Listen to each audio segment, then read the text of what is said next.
My name's Ben Webster. I work with the Centre for Disaster Protection, which is a policy and advisory organisation focused on better planning and preparing for and paying for disasters. And we are co-hosting this session with the International Water Management Institute and Ignitia, and we're looking at moving beyond warnings. There's been huge focus in recent years on scaling up early warning systems, which is an excellent endeavour to try and get ahead of disasters, but that's not the only piece of the jigsaw puzzle. And so we want to pull out some of the issues today on what are the big policy changes required to help us get ahead of disasters. Now, it's worth saying that we were planning some virtual participation with some online speakers and online audience as well. Unfortunately, none of the COP30 venue has internet today, so we will record this session and hopefully be able to present it online at a later stage. But for this morning, this is an informal conversation amongst friends, so we will treat it with some flexibility, and unfortunately we won't have all of the elements that we'd planned for previously. But maybe to kick us off, we have a couple of presentations from colleagues at IWMI and Ignitia. So allow me to hand over the microphone to Mr. Giriraj from IWMI, who is going to present on a work called Aware, and that will help frame the session. So over to you, Giriraj.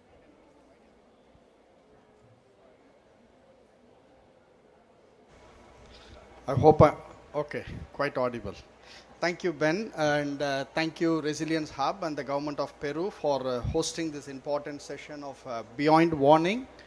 And the focus is always on, when it comes to disaster, is about the climate change impact, and the coordination is the biggest challenge when it comes to risk governance. So this particular initiative, what we are presenting, is shortly we called Aware. It looks at information on early warning, early action, and early finance, which is what we are talking about the session, which is Beyond Warning.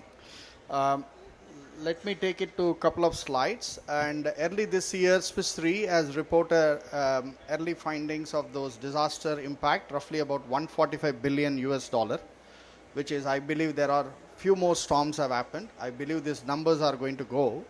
And I think with the rapid urbanization and silo coordination and the climate extremes are increasingly more and more, we are seeing, you are very familiar.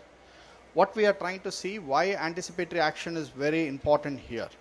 For two reasons. One, we are bringing together, in traditional time, we used to lot depend on meteorological agency providing information on where the alert is going to come. But often the challenges of how do you bring multi-sectoral institution, the provincial government, the local level government, the disaster management organization, and the number of humanitarian coordinators that are working together, how do you bring them in a full stack humanitarian focus here? So that's what this platform is trying to see. And you might also remember that anticipatory action has picked up in the last 3 to 4 years. It was not quite visible. We used to call, we need proactive mechanism, X and blah. But now it is getting more visible because of number of other donors are committing on the anticipatory action initiative. And we have one program in the CGR. CGR is a multi-center institution. I represent the CGR organization called CGR Climate Action Program, which we are specifically focusing on having a deep dive focus on early warning and pre-arranged financing program in the region. So what this particular Aware is trying to give, one is we are looking at how do we save the lives and the properties and the risk that are associated to the disaster. The second part is to bring a meaningful stakeholder that can take forward what we mean as a proactive risk management approach. The third one is looking at concrete field level action, wherein the locally led adaptation also fit within the framework of pre-arranged financing mechanism. So we have number of partners working in the Asia and Africa. The last part is the science need to be very much backed up. So there is a lot of human-centered approach, but we do have early warning system that is critically important. So we focus on floods, drought, and landslide. And we are aiming to also work with the heat wave related stress in partnership with regional meteorological and the national agencies going forward. So what does that Aware look? It is a foundational model, and it is scalable or replicable to any part of the region. So we have got information on risk information and the past hazard information. We design a disaster risk profile at the smallest administrative unit. And then we have an anticipatory action tool drawing upon all the global experiences that are available. We are also building an AI agent specifically on anticipatory action protocol development. For 6 sectors we have done already, and they are available online. And then we are looking at how do we reach out to the countries in terms of capacity sharing, policy coherence on disaster risk management, and you can access the QR code that is available for 10 countries at this point. So in a nutshell, what we are trying to bring is a multi-stakeholder platform and bringing a greater dialogue between the partners in terms of the right kind of information that is delivered to a specific local government, in which the local government designs the preparedness plan, readiness plan, and the activation plan. So these plans have been done for 9 countries for different pilots we have done over the years. So I would not go more details on the KPI of the AWARE itself, but the main part is we are having a global operation in Amazon service. So they are scalable to any part of the region, and the alert trigger that was also developed for specific hazards in consultation with the local government, whether the triggers are adaptable based on scientific measures. And the other part is the pre-arranged financing is still a long way to go when it comes to developing countries, because whether should I park the funds for preparedness, whether I park for reactive approaches. So there is still a dilemma on government to understand what does between the Ministry of Finance and the disaster management. There is a lot of work need to be done on pre-arranged financing. That's where we are doing kind of a cash voucher program. We have created a cash credit program to the local community based on the seasonal forecast. So these are the spread of the locations where we are working at this point. And our goal also to work with WMO under the early warning for all. And that's where we are building a partnership with WMO to see how do we accelerate to more countries where the WMO is also working on that. So some of the pictures where we see the snapshot of the early warning system, early action, and early financing tool that's are available. And we conduct regularly, depending on the country interest, a lot of simulation exercise, and they are made available in public domain in terms of the impact evaluation. They come forward. So I'll stop here, but that's in a nutshell what we are trying to do, an anticipatory action tool through the AWARE platform. Thank you. Over to you, Ben. Thanks so much, Giriraj. It's great to hear about these technical solutions and platforms available to bring those different stakeholders together. We're going to move over to our second presenter, Mr. Andrew Lala, who's CEO with Ignitia, looking at the role of AI. So over to you, Andrew. Yeah, great. Thanks everybody for being here. I think one of the benefits is even if we're in the same room, I have no idea you're working in early warnings for all. We too are part of that network. So this is a great opportunity for us to engage and learn who's doing what, even though a lot of these efforts are underway in different parts of the world. So what Ignitia does, we're a social enterprise based in Sweden, and we principally focus on the types of convective storms that climate change is accelerating. And in many parts of the world, this contributes up to 50% of annual precipitation amounts. And so what we do is we try to better model these using AI techniques, and then we try to use physics-informed AI because numerical modeling still outperforms AI-only models in tropics and subtropics for rainfall. Maybe there'll be a time when we have sufficient observation data, but to date, you need a blend to optimize the predictive capability of extremes, which aren't captured in climatology and some of the more traditional ways of forecasting the weather. We actually see much higher estimates. Maybe this isn't, climate change. In the U.S. alone, it's closer to 200 billion in losses from extreme weather. And obviously, this is what we're here talking about. Fastest growing threat, the Sahara is sometimes greening, Dubai's underwater, and wildfires are sweeping the Amazon. So we know this is not normal. We can feel it right now on our faces. And so what we do is we try to remove what we see in global models as a wet bias. And the reason we do this is you can't develop weather triggers, as we heard from our colleague, unless you're sure 80% chance of rain, don't give me a 50% chance of rain. 50% chance of rain means what? You flip a coin. if you can drive confidence forecasts to the low end, 20% chance of rain, we don't really believe 20 out of 100 models say it's going to rain, so you can do something with that information. You can't do something with 50% chance of rain. So it's all about what you're optimizing for. And then I love this, there's a little graph, it was done in a Bloomberg article that highlights we still haven't fixed rainfall forecast accuracy in the tropics. It's still a major, major problem. So what do? We think that AI is already unleashing a much more proactive role in using this information, getting beyond warnings, as we're saying. So we look at these kind of 3 stages: proactive stage, real-time alerting stage, and then a recovery rebuild stage. And as a social enterprise, we look for what systems already exist and how can we plug in to fill in a gap, be it a data gap, be it maybe a time gap. Do they need to know 6 months in advance? So for farmers, this is a rainfall anomaly. There's a method of standardized precipitation index, and so we're able to see where it's going to be wetter, drier, hotter, cooler, to help farmers know what and when to plant.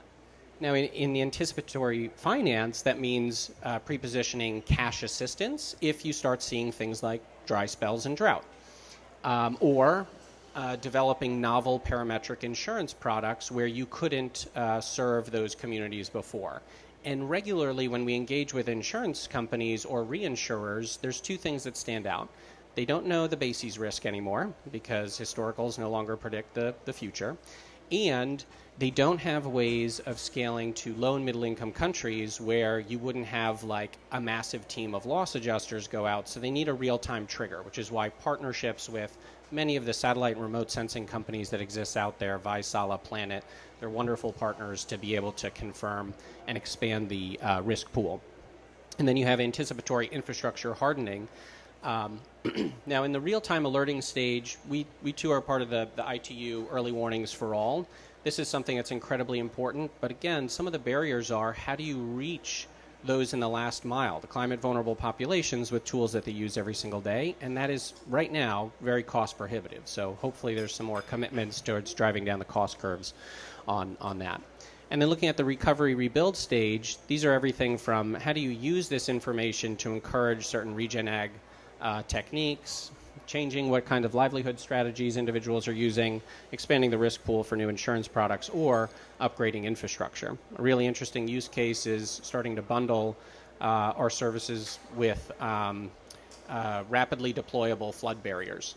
So working at a company in Scandinavia that has offices around the world, they need to know at a certain distance, like a severe rain alert, 7 days before, where do I need to pre-position these assets? And so AI enables each of these stages. It improves past rainfall estimates. Satellite rainfall estimates like CHIRPs are basically the data source for most insurance companies. So what happens when you're in the global south, you don't have a lot of observation data, and you can improve that. I believe that'll fuel a new wave of insurance and risk products.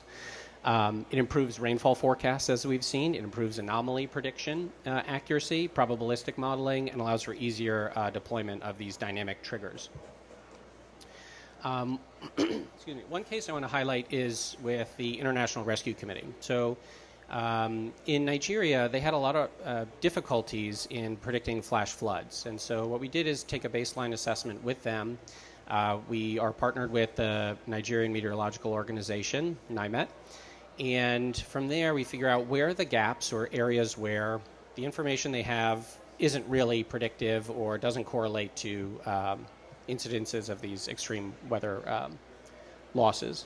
So we produce these scientific data products, which is very, very important for the technical individuals on those teams. So this is a improvement on satellite rainfall estimates using AI, past 10-day rainfall amounts, and then using AI to improve the standardized precipitation index 6 months out for monthly anomaly. And this is relative to climatology. And then, what we do is this is great for a scientific audience, for a technical audience, but ultimately we know we have to translate this to end users on the ground. So what we've done is created like the anti-app. We basically listen, where are farmers, where are the individuals who are being affected, what are the networks they use, the tools they use, and then we package it in easy-to-use formats. In Ghana, it's an SMS that uses keywords. In Nigeria, it's a WhatsApp product. In Brazil, because farmers are obsessed with WhatsApp, it's just a plug-and-play WhatsApp menu. They can receive alerts. They can receive 6-month forecasts. And so this has been really successful. We just completed the pilot. We hope to release a case study in the coming months where they were able to better have much improved lead times on flood forecasting for specific states and pre-position cash and aid to those areas to shorten the time for action. And so we're looking at the best ways to scale this up through public-private partnerships. And then the other is, when we are entering into these pilot programs right now with reinsurers, they oftentimes come back to this problem of, past rainfall estimates, particularly in areas where there's low observations, places like Latin America, Sub-Saharan Africa, parts of Southeast Asia. You have to rely on these satellite rainfall estimates, and if AI can improve the accuracy rate, then it's something where when we layer on our AI synthetic radar and existing satellite rainfall estimates, they're better than each on their own. And so this is an area where working with research institutes, working with some of the observation companies out there, we can produce a much better suite of products for people to build anticipatory action around. I'll pause there, but I do want to highlight this study was done by 60 Decibels that looks at building climate resilience in the last mile. And so something as simple as warnings, standardized precipitation index that's translated into a rainy season recommendation, when to plant, what to plant, the duration of the season, any kinds of extremes. It's something that we see building climate resilience quite clearly. And then one of the other projects we're involved with is the World Bank's Realize project in Liberia, where we're partnered with the government and implement this WhatsApp tool.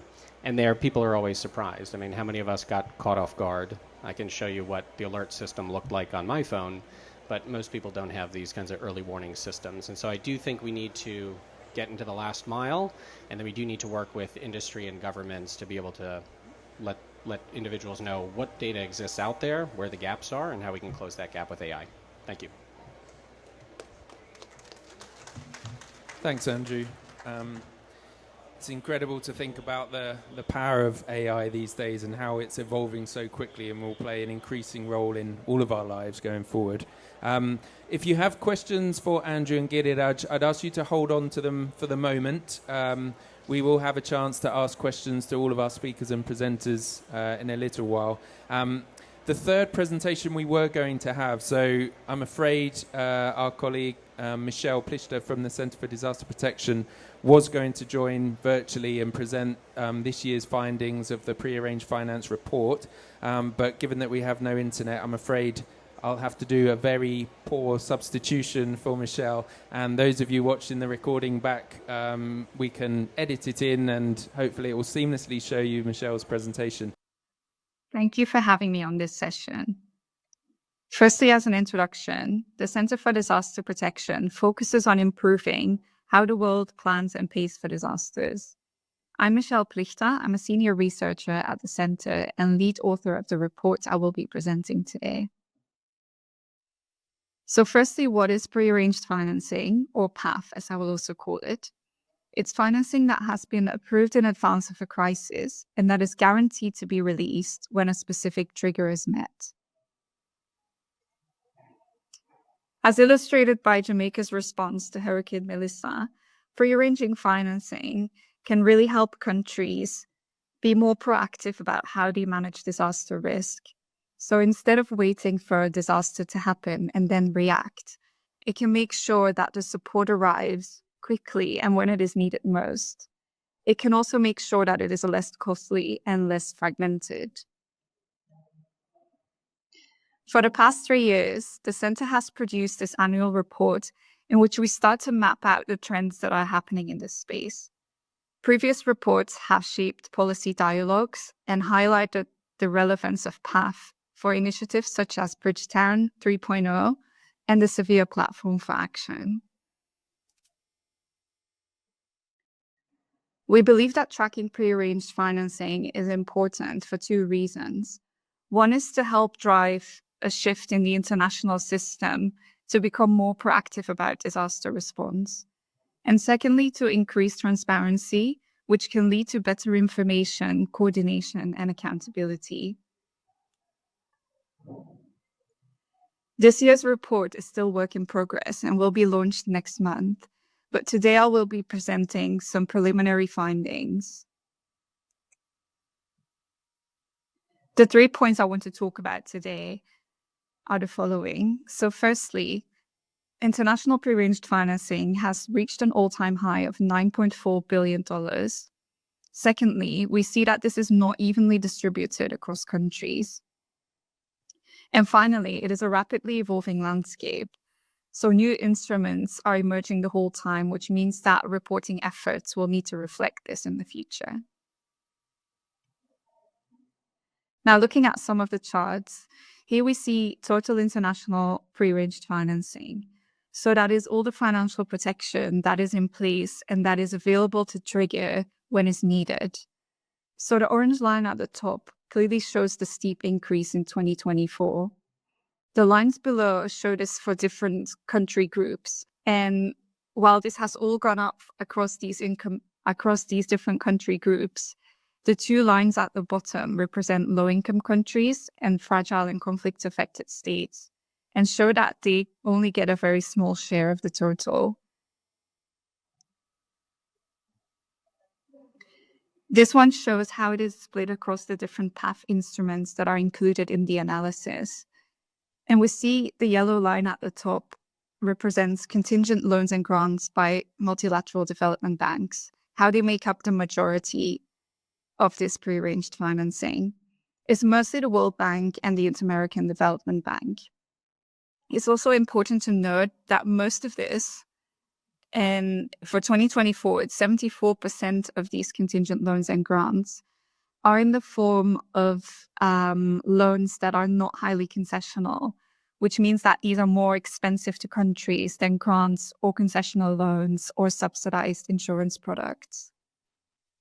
This is important to remember in the context where many countries face high debt levels and vulnerabilities around that. And it also partly explains why low-income countries have lower levels of PAF. PAF payouts reflect how much has actually been released from these instruments when disasters happen. And we see that this amount has gone up in 2024, has actually more than doubled compared to the previous year. And while we further unpack this for 2024, we again see that low-income countries get a relatively small share of this. But this chart also shows, again, the point that certain instruments play a more important role for low-income countries. So again, based on their concessional or grant-based nature. So we see that, for example, anticipatory action here is one of them. We also see that development partner support for PAF has gone up slightly. So this also includes funding for setting up certain PAF instruments through funding, capacity building, or technical assistance. And this data is only until 2023, as 2024 is not yet available. So it's an estimated 1.2% of the overall spent on crisis financing by these development partners.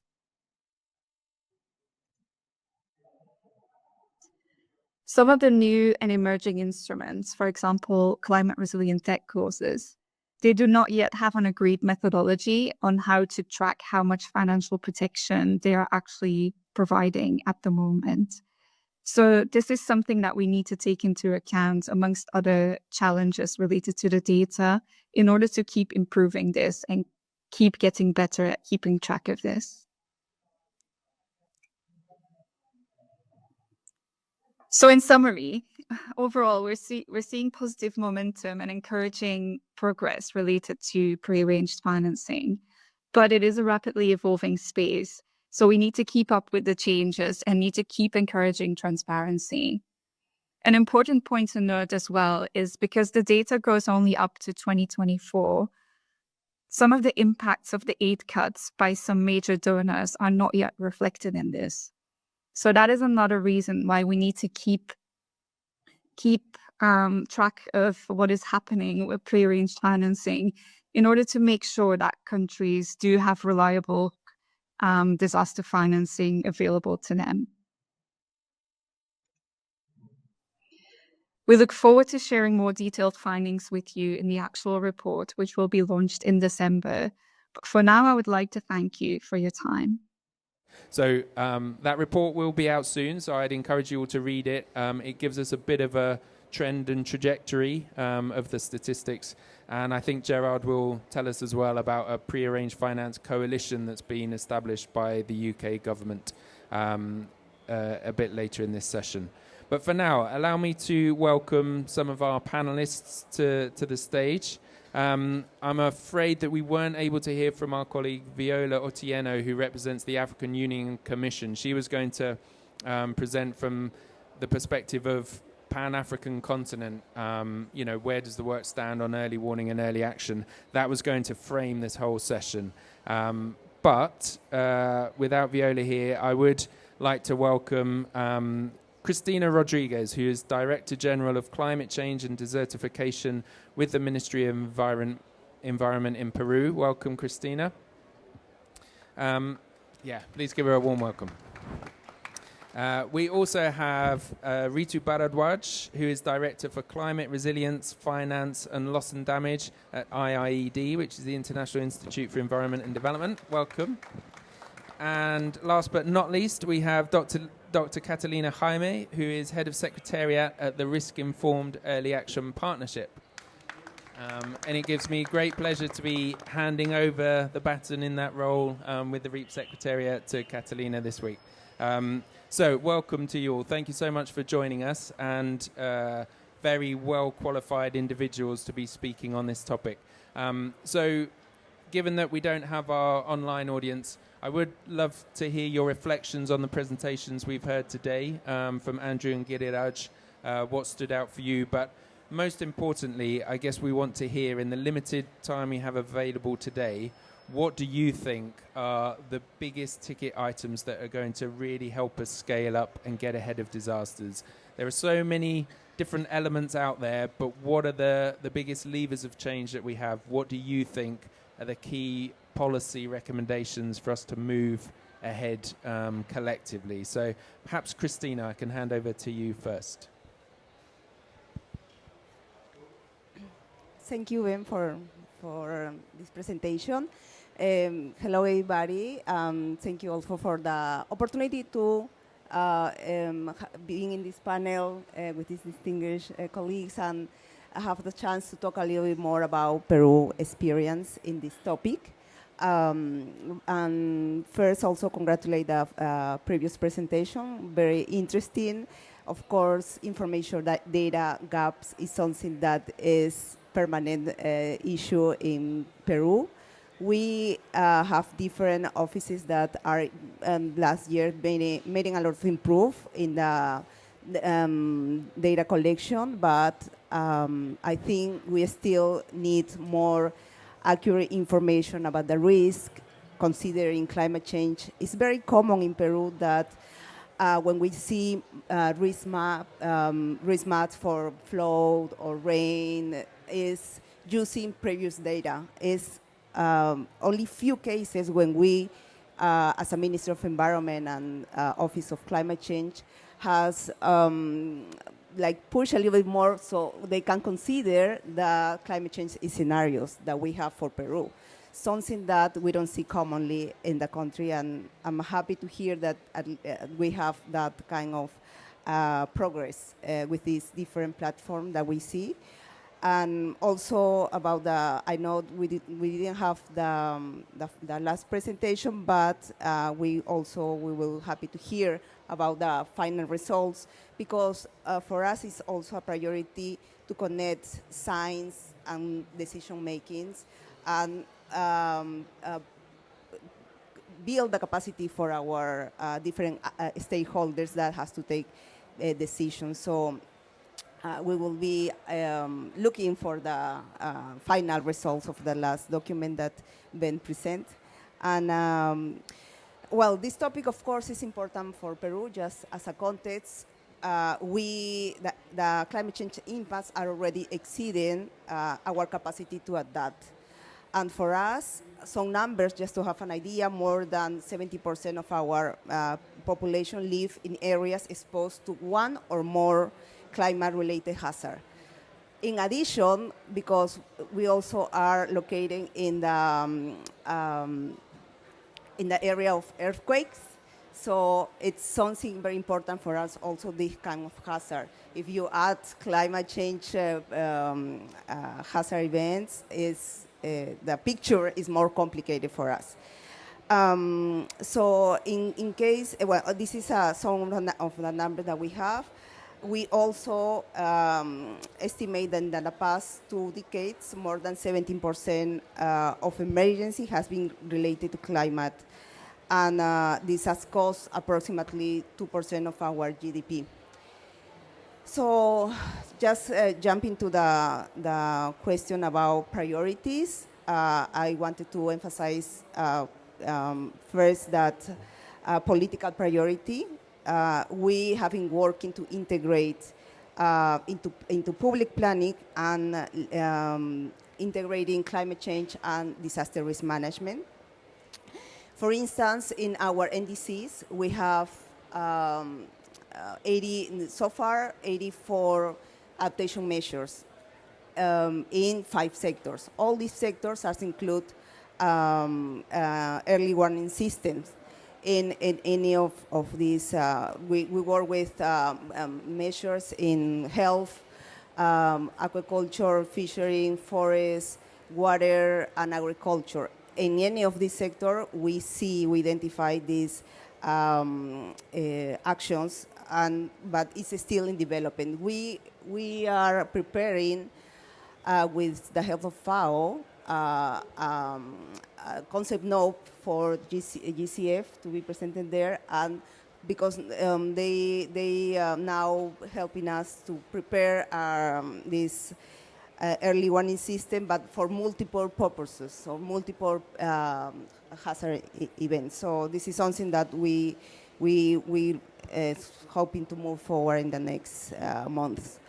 In terms of the legal framework, the political framework, we have include in our framework law of climate change and in our national adaptation plan, we have included also and emphasized this topic.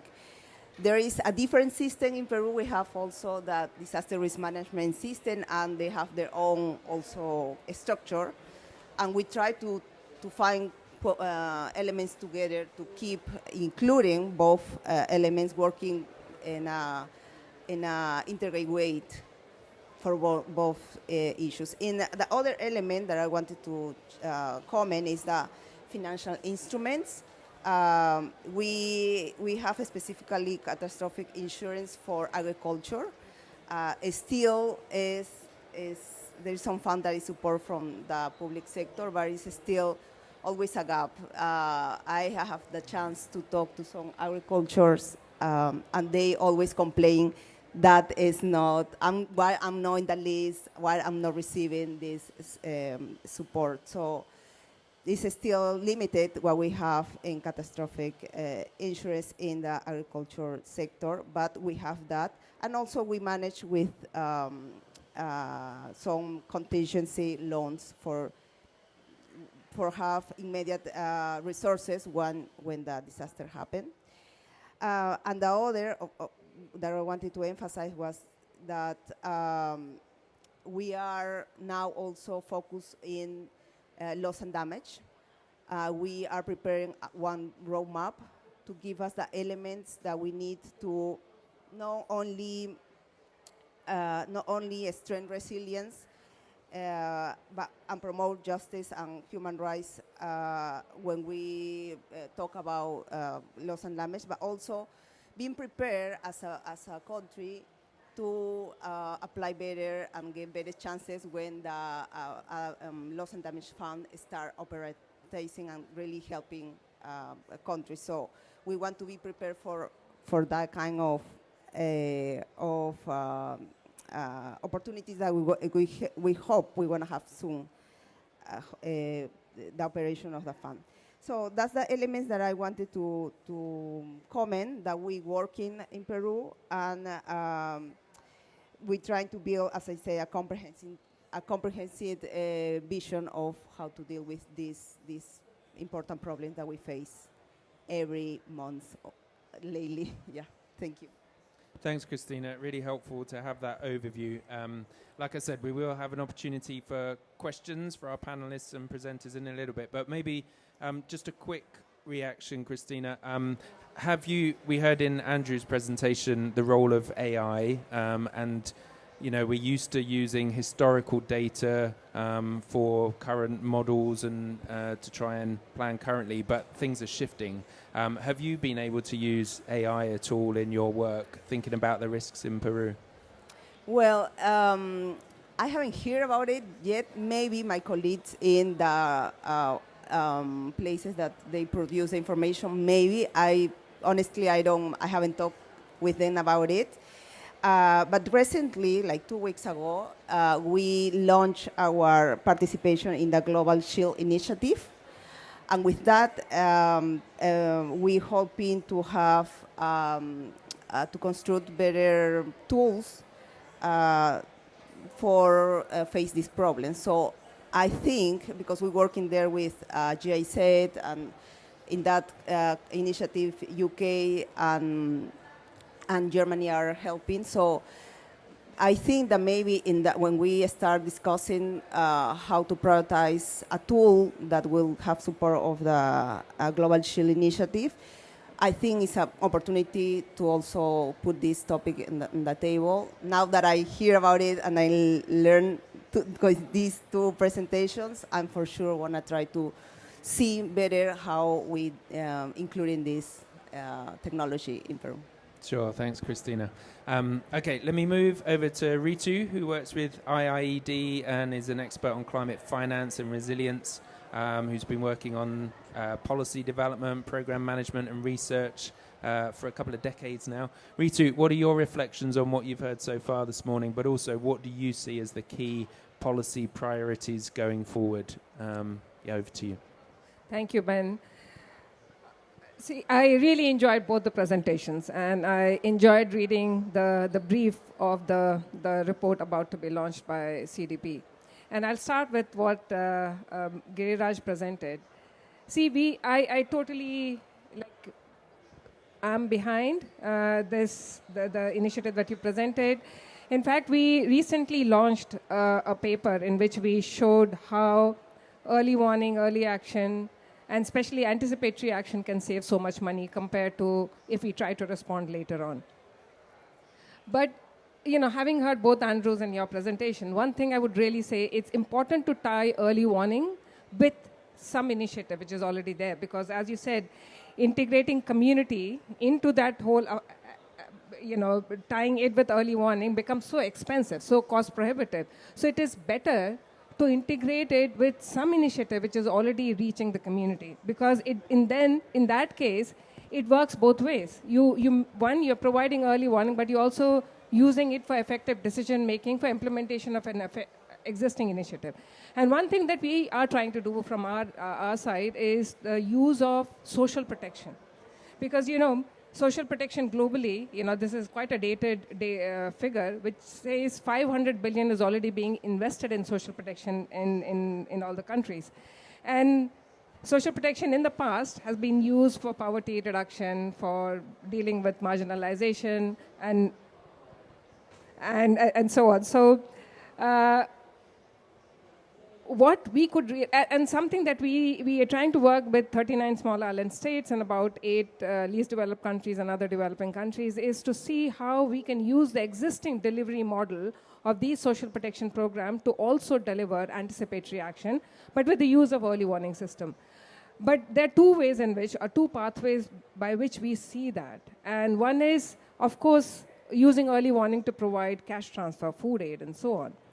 But we also need to, I also see early action more in terms of building early resilience.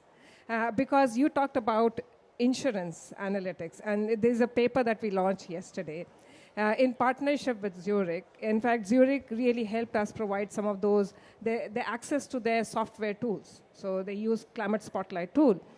And we use that, so there are two aspects to it. One is, of course, hazard, early hazard warning, multiple hazard warning, like this geocoordinate is expected to have so much hazard in the future. But what insurance sector also does is the risk engineering aspect. So they go on the ground, and this is part of their underwriting process, where they go on the ground, they look at what building material is used, what's topography, what's the soil type, all range of factors, and then tell you, okay, these are the resilience measures that you can take to improve your probability of dealing with that hazard. If you do all those measures, then probably your premium would come down to this level. If not, the cost goes up. So that's an aspect of risk engineering and early hazard probability that we kind of miss, that the insurance sector typically brings on the table. Because we only look at the insurance product, not the risk analytics. And probably that's one space that we should all be working. Why? Because that would really bring in that early finance that CDP report talked about, the gap in the early finance. And see, our own our own report, which we launched early in October, showed that if the existing social protection programs were used in those 8 countries and 24 social protection programs, and we use past hazard data to project for future, then those 8 countries are expected to suffer a loss and damage of around 21 billion. If that same social protection program, without any effort or late action, like typically social protection, the way they respond, to deal with that $21 billion of loss, 98 billion will have to be spent by the government. But if anticipatory action, direct benefit transfer or cash transfer and so on is provided, the same loss can be covered with around 10 billion. But if early resilience investment is made, then the same loss can be covered with 4 billion. And in fact, we use the data of Mali, and we use data of all the other 8 countries. And Mali, why I'm highlighting, is because it's one of the fragile and conflict-affected states. So it's clear that early action makes economic sense. But the problem is, why isn't government investing in it? Why isn't MDB investing in it? And why is private sector not investing in it? And of course, I'm not talking about climate fund now, because we know climate fund has its own limitations. We have about, but we are quite enthused by this announcement from Fund for Responding to Loss and Damage. And even though it's just 250 million, I think, it's still a substantive amount. Why? Because from our own assessment of those 8 countries, and we are now working with Senegal government to develop their proposal for FRLD, even though it's small, but what we try to do typically is to respond to these loss and damage, we try to create a completely new system from the scratch. Rather, we should try and address the gaps which are there in the existing systems so that the same system can be made to also deliver anticipatory action or early finance. So very quickly, 2 minutes, is with 237 million of investment, $66 billion of investment that are already made by these countries can be made to deliver climate resilience. And that's why we are working with Senegal government, where just with 14 million of investment, the existing 3 social protection programs will also be able to deliver climate, like early action, anticipatory action. And my final word to you, Andrew, because you mentioned about AI, and this is something that we have dabbled our hands in as well, with the support from FCDO, and Ben was at that time with REAP. We developed something called CRISPM, where we used AI, and we called it People's Plus Tuck approach. And why it worked was because we just didn't use early warning. We also used a bit of that risk engineering I was talking about, layering 9 layers of GS information, and then linking the early warning with what communities can do to address their longer-term vulnerability. You don't want them to be in the cycle of disaster after disaster. Early warning and providing them cash transfer is fine, but it doesn't build the longer-term resilience. And we probably have to use technology like yours to also help communities build that early resilience. Thanks, Ritu. Really interesting points there, and completely appreciate that longer-term view that we need to take. And I'm sure Christina in Peru looking at desertification as well. We can't just focus on short-term shocks. We need to think long-term as well. Thanks, Ritu, for that. But I'm keen to bring in Catalina and also take some questions from the audience. So, Catalina, over to you. I know you've been working with the Red Cross, Red Crescent movement for the last 20 years on early warning, early action, anticipatory action, disaster risk reduction. What do you think are some of the top priorities? And particularly coming into this partnership where you see all these different elements, what for you stand out as the critical priorities to move forward? Good. Thank you, Ben. So good morning, everyone. The first thing that I want to say is that this is a very special moment because this is my first official event as the incoming head of RIP, and quite special because it's the official handover from Ben to me. So this is quite a special moment, definitely, for me. So I think you mentioned very rightly. I mean, I had the fortune somehow to be part of that history of the evolution of early warning and early action. And I remember very clearly being in Haiti, like trying to set up an early warning system. Is that right? Like this? Closer? Okay. I have to embrace my Filipino karaoke in this.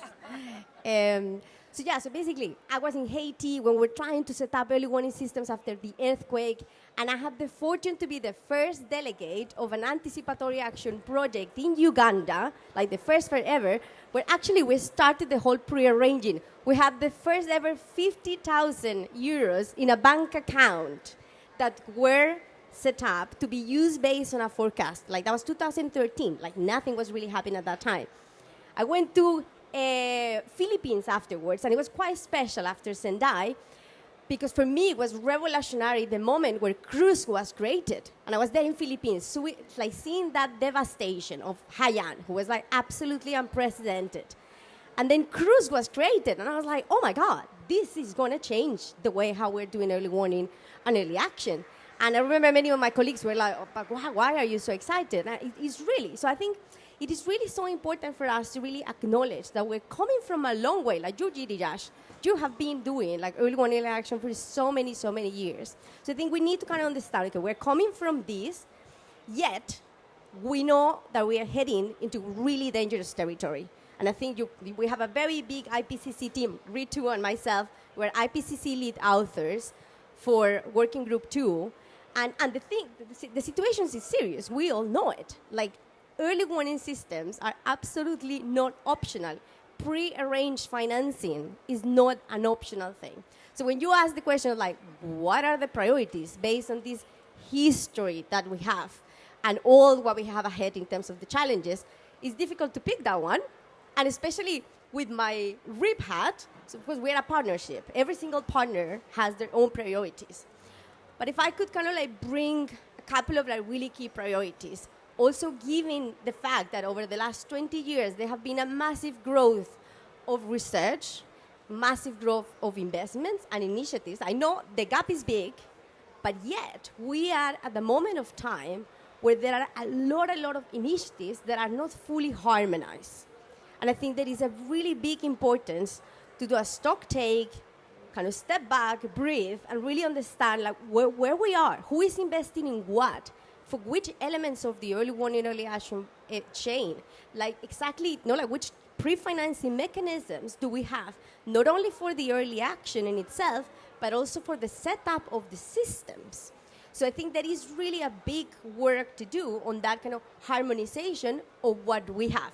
And this is one of the reasons why I'm very excited to be the head of the RIP Secretariat, because this is one of the key parts of the work of RIP, like make sense of a lot of these different brilliant investments from one side on the technical aspects, on the financial aspects, but also on the research side.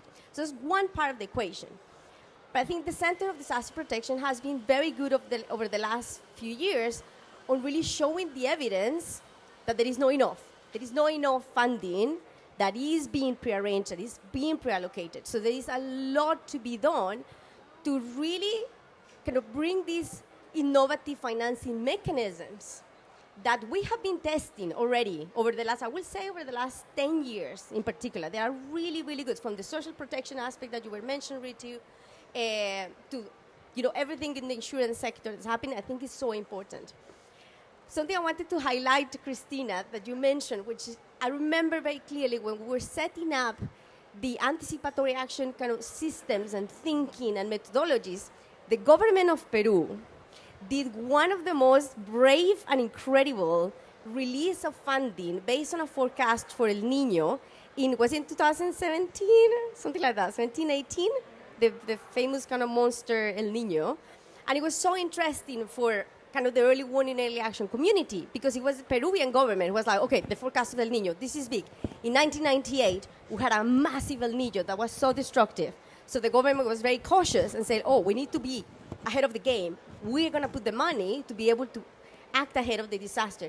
The El Nino didn't materialize on the way that it did, but I think the Peruvian government was really brave on actually take the lead and do that, like putting the money ahead of the disasters. So I think there is a lot to learn as well from experiences like Peru, the Philippines, obviously, and many other places where the governments have been very brave on doing this work. My last bit of this, which relates a little bit to what you were presenting, I think on the AI side, that's definitely the revolution. Like, we see it clearly. ECMWF, since last year, has done the biggest investments on AI we have ever seen. Like, they have entire teams working. We saw how the AI model outperformed heat wave forecasting of the normal forecast. It's huge. So I think there is really a massive potential that we need to invest.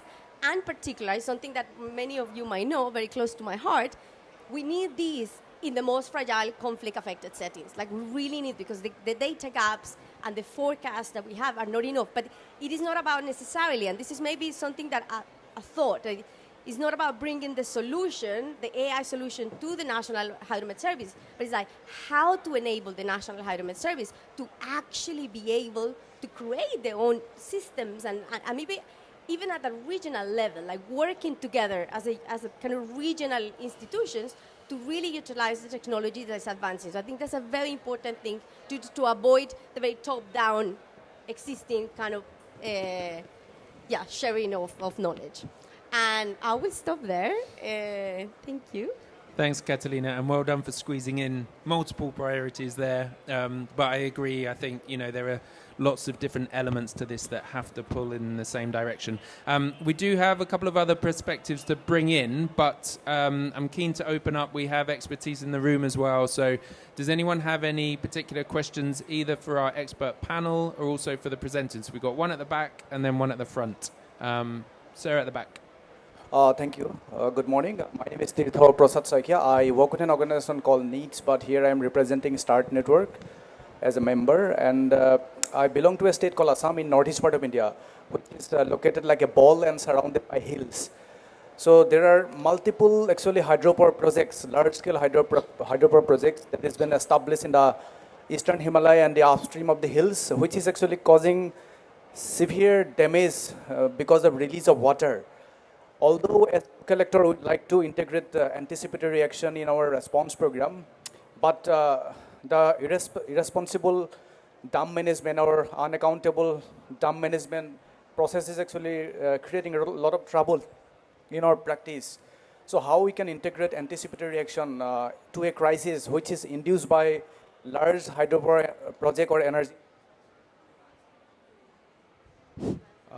How we could integrate anticipatory action in a case which is caused by large hydropower projects and causing untold miseries in the downstream, whereas we do not have any information from the dam authorities and there is complete unaccountability of the dam authority who commissioned the dam in the upstream. That's my question. Thank you. Thank you. So human impact as well, not only natural hazards that we're looking at. Let's take the question down the front as well, and then we'll come to the panel. Yeah, I'm Tome. I work with Concern Worldwide in Malawi. I think it's quite an interesting topic because it's also exactly what we are implementing in Malawi through the Zurich Climate Resilience Alliance. My area of interest is the pre-financing itself, on how we can ensure that it is reaching the communities at the lowest level where the impact of disasters is much felt. Because when you see most of, like in my context, and I'm sure maybe it could also be the same in other contexts or not, but the funding, most times it's hanging maybe with the government or maybe other private sectors, and it is not reaching the lowest level, the community level. Of course, like for the hazards, like maybe drought, I know the cash transfers, they are straightforward anyway. Yeah, you can do the mobile payment. But what if we want to finance the communities to engage into some climate adaptation interventions, like maybe infrastructure, improving it, and maybe any other initiatives? What mechanisms are we going to use to ensure that the communities should easily access those funding mechanism? I think that is my area of interest. And the other thing is how are we going to ensure that the communities, they are also a part of it, and to ensure that they are on the at the forefront of the whole process, so that maybe the issues of ownership and account and sustainability can be also part of it. Oh, thanks. Thanks, Tony. Great questions. I'll hand back to the panel, and if we could take it one each, but 30 seconds for your responses, please, because we do want to have our closing remarks as well. So perhaps, Catalina, I can start at your end, and then we'll come to Rita and Christina. On the hydropower question, so it's a very promising area for early warning and early action, because in a way, the warning, it's really about that coordination with the hydropower company. And there have been examples where we have explored that. For example, in Togo, has been like one of the first places where we kind of set up a system which actually included machine learning within the process. There was a lot of traction by the International Hydropower Association years ago to do more of this work, and that traction actually went down over the last years. But maybe this is a thing that we can restart within RIP, because it's very promising. Thanks, Katina. Thank you both. Very, very good intervention and question. Totally agree with what our colleague from Concern Worldwide from Malawi said. Yeah, of course, people's plus tech approach. We need to not just focus on early warning. We need to focus on building early resilience. And I do feel social protection program in Malawi, and we are going to start an initiative, and probably we'll talk later after the session, is, social protection is not just about providing cash transfer and food aid. It's also about building early resilience. And we know we have ample public works based social protection program that can be used to build those. And yes, on that dam question, I would say, none of the climate issues can be seen without the other predisposing factors. So early warning for climate is operating within the social, economical, institutional, governance, and all of those other factors. So, and therefore we need to always take into account all of those predisposing factors when explaining what an early warning system would manifest or would look like. So yes, totally taking your point. Thank you. Just to contribute to the discussion, I was thinking some element that we need to consider working with multi-sectoral and multi-stakeholder to get better results. Because I was just remember for El Niño, which is a problem, the Niño phenomenon is a very important for us. When the Niño starts, we have had terrible experience with the occurrence of El Niño. So in that case, we have multi-sectoral commissions that report every month about the level of El Niño. And of course, we know with few months before what is if we are expecting or not. So, and I know there are people that are scientists, different sectors, so they decide how to communicate and how to start preparing in advance. So I think that that element of participatory processes is important also in all this to be close to results in the ground. Yeah. Thanks, Christina, and thank you all for your interventions, for your insights. Can we give them a round of applause, please, for our excellent panelists? Thank you. If you can. We do have a couple of closing remarks.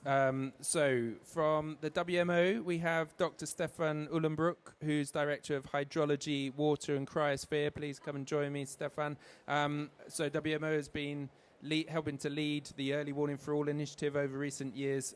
So I'd love to hear Dr. Stefan's reflections on today. And we also have Gerard Howe from the UK's FCDO, heads up the Climate Resilience Department at FCDO. So perhaps, Stefan, first we can hear your reflections, and then Gerard can close us up, if that's okay. Okay, now, thank you very much. It was not well attended, you might say, but it was really interesting session. So, yeah. The timing was maybe a bit unfortunate, but I really enjoyed it. So I enjoyed the AWARE presentation as well as the AI work that colleagues have been doing. I have 3 points that I want to make here at the closing. First, as you said, WMO is coordinating the Global Early Warning for All initiative, and I think somebody said also we want to be part of Early Warning for All. So you are part of Early Warning for All. So there's no way that this is kind of managed by WMO. I hope I was heard clear from the beginning, where you need to register and now you're part of early warning. So no, all this work is absolutely relevant and clear. And what we do at the UN side, we observe the increase of multi-hazard early warning systems. Today it was a lot about climate-related hazards, but the colleague from Peru, she also made the point of earthquakes can be very important, or the multi-hazard interactions. Either one is triggered by the other, or like an earthquake can be much worse when if there's an additional climate event or meteorological event on top of it. So it's about the interactions. Second, and what we see, and that's a bit interesting, and you look at the data from the last 10 years, in 2015, there were 89 or 88 countries, no, 57 countries who had a multi-hazard early warning system, and now in 2024, it's 119. So it's almost doubled, and that in 10 years. And that is because of all of you. It's not only because of the UN Early Warning Initiative, but it's really about all these interactions. Second point I want to make, Early Warning for All, we kind of distinguish between the 4 pillars. First is understanding the risk and risk mapping. Second is for hydrometeorological hazards, the data collection and the predictions. That's something that WMO, that we do a lot. The third one is the dissemination and communication about that. At the UN, this is led by ITU. And then the fourth pillar is on the humanitarian aspects of being prepared and early response, early warning, early action type of work. And I'm repeating that because today the focus was a lot on the fourth pillar, I believe, which is super important. But if you really want to be successful with the end-to-end early warning system, we need investments in all 4 pillars. And so it's the early action and the humanitarian aspects are super important, but we also need the understanding the risk. We need the hydrometeorological data collection, the hydrological predictions, and that's my day job, as well as the dissemination of the information to society.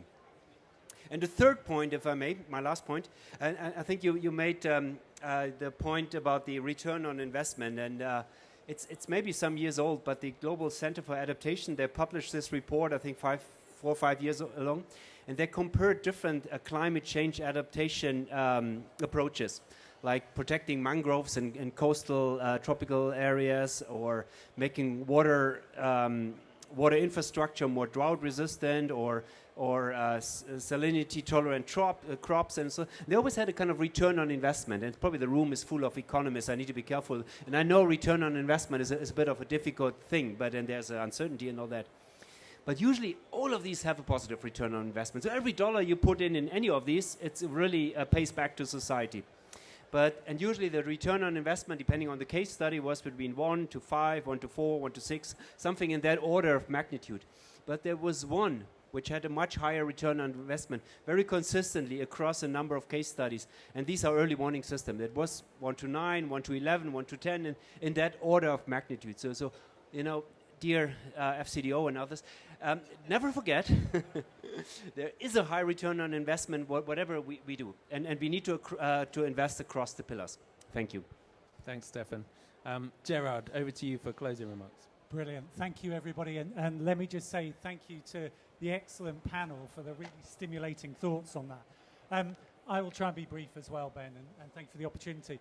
The first is, I think we've again heard here, this is a call to action, right? This is an agenda that is absolutely necessary, that is important, that is good value for money, and on which there is momentum, right?